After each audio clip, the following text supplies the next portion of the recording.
भीमा कोरेगांव हिंसा की जांच आयोग कर रहा है और आज उसमें जो एनसीपी के प्रमुख हैं शरद पवार, उनको बुलाया गया था क्योंकि उन्होंने कुछ मीडिया में इस तरह का बयान दिया था कि जैसे उनके पास कुछ ऐसी जानकारी या कुछ खास संगठन के लोगों ने उस हिंसा को अंजाम दिया था। इस तरह की बातें, उसको लेकर इन्हें बुलाया गया था। इसके पहले भी 2 बार उन्हें बुलाया जा चुका था, लेकिन तब उन्होंने हल्फनामा दिया था और आए नहीं थे। लेकिन आज वो यहाँ पर आए तकरीबन 11 बजे और उनसे 2 बजे तक यहाँ पर जिरह की गई, सवाल पूछे गए, उनका बयान दर्ज किया गया। और इस संबंध में बात करने के लिए हमारे साथ हैं आयोग के वकील आशीष सातपुते।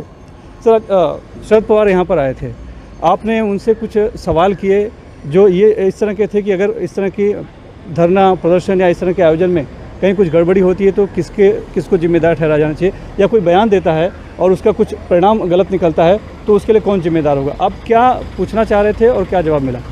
सर, मैंने देखिए भीमा कोरेगांव आयोग ने बहुत सारे अलग अलग पार्टियों के नेताओं को समझ जारी किया था ताकि कमीशन को उनके तरफ से कुछ सुझाव मिले ताकि भविष्य में ऐसी घटनाएं होती है तो ये किस तरीके से हम ये घटनाओं को डील कर सकते हैं। तो उसके जवाब में सिर्फ शरद पवार इन्होंने अपना हलफनामा दाखिल किया था। उसके बाद जब लास्ट ओकेजन हमने उनको समन्स इशू किया था तो उन्होंने और एक अतिरिक्त अपना हलफनामा दाखिल किया था। उन्होंने उसमें बहुत सारे सुझाव दिए हुए हैं, जैसे कि IPC 124A की धाराएँ के बारे में उन्होंने सुझाव दिया है, IT एक्ट के बारे में उन्होंने सुझाव दिया है। तो मैंने उनको आज कुछ सवाल पूछे जिसमें मैंने उनको पूछा है कि भविष्य में अगर ऐसी घटनाएं होती है, कोई पॉलिटिकल पार्टी अपना एजेंडा या अपना कोई भी आइडियोलॉजी एक सभा के द्वारा लोगों को उद्देशित करता है, ऐसे सिचुएशन में अगर लॉ एंड ऑर्डर का सिचुएशन होता है तो इस सिचुएशन में कैसे डील करना चाहिए। तो उन्होंने शरद पवार साहब ने उसका जवाब दिया है। अभी उनका एविडेंस कंटिन्यू है।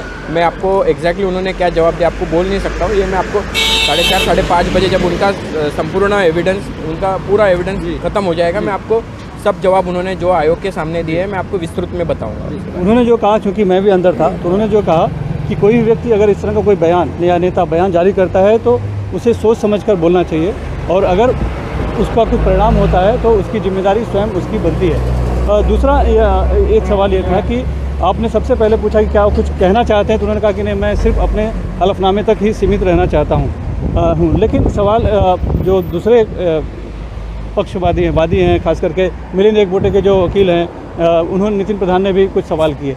उनका जोर था कि क्या आपको उस घटना की जानकारी प्राथमिक दृष्टि पे यानी कि फर्स्ट हैंड थी या नहीं थी, उस पर क्या कहा उन्होंने? देखिए सर, मैं आपको मेरे पहले भी मैंने आपको बताया कि उनका जो एविडेंस रिकॉर्डिंग है वो जारी है अभी, और उनको इस बारे में कुछ सवाल पूछते हैं इस सिचुएशन में ना आपको उन्होंने क्या जवाब दिया मैं आपको अभी बता नहीं सकता हूँ। मैं इसके बारे में विस्तृत जानकारी आपको 4:30 बजे में डिटेल में जो आंसर दिए मैं सब आपको बताऊँगा। तो शरद पवार जी को बुलाकर यहाँ पर आप लोग किस तरह का सुझाव चाहते हैं या किस तरह की मदद चाहते हैं?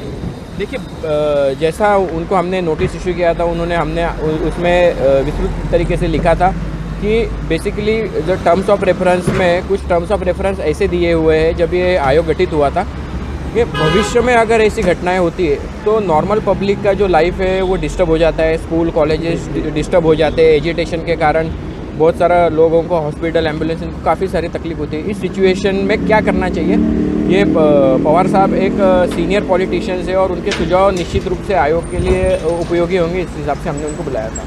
पुलिस के कार्यपद्धति में सुधार और पुलिस को ज़्यादा और ताकत देनी चाहिए, कुछ इस तरह की बातें भी हुई? सवाल था आपका? नहीं, मैंने उनको पूछा था कि आपने उनके हलफनामे में लिखा था कि पुलिस को और अधिकार देने चाहिए, तो इसके बारे में आपको विस्तृत क्या कहना है? तो उन्होंने कहा है कि जो पुलिस मैनुअल है उसके हिसाब से उन्होंने ताबड़तोड़ कार्रवाई करनी चाहिए। महाराष्ट्र पुलिस का जो मैनुअल है उसके हिसाब से महाराष्ट्र पुलिस कार्रवाई करनी है। तो अभी शरद पवार जी से आगे और जिरह चलेगी? अभी तो सेकंड सेशन का एक ब्रेक हुआ है, उसके बाद अभी वापस से हम 3 बजे से शुरू करेंगे, 3 सवा 3 बजे से। देन देखते हैं कि हाउ लॉन्ग इट गोज। और कल भी होगा? अभी बता नहीं सकता हूँ क्योंकि अभी पता नहीं है, एविडेंस जारी है अभी। बहुत बहुत धन्यवाद हमसे बात करने के लिए। ये हैं आयोग के वकील आशीष सातपुते। हालांकि अभी ये शरद पवार ने क्या जवाब दिया ये नहीं बता रहे हैं, लेकिन जो शरद पवार का बहुत कुछ यही कहना था कि वो जिन्होंने जो हलफनामा में लिखा है ज़्यादातर उसी तक वो सीमित रहेंगे।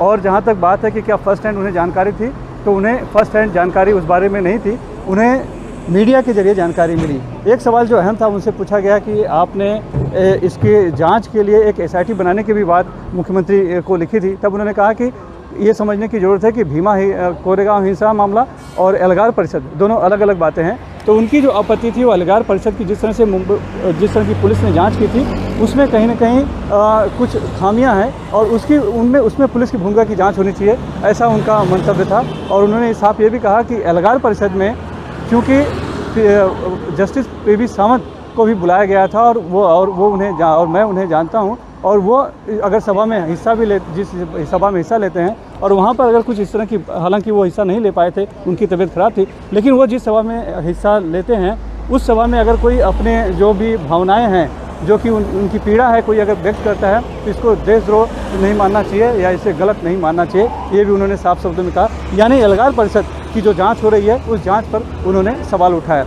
एक जो महत्वपूर्ण बात जो उठी वो ये कि धारा 124A का दुरुपयोग हो रहा है, वो उन्होंने अपने एफिडेविट में कहा है। और इस बात को मिलिंद एकबोटे के वकील निधि प्रधान ने भी उनसे पूछा और उन्होंने ये भी पूछा कि ये इसमें अमेंडमेंट जो है क्या आप जानते हैं कि महाराष्ट्र सरकार भी कर सकती है, लॉ कमीशन कर सकता है महाराष्ट्र का।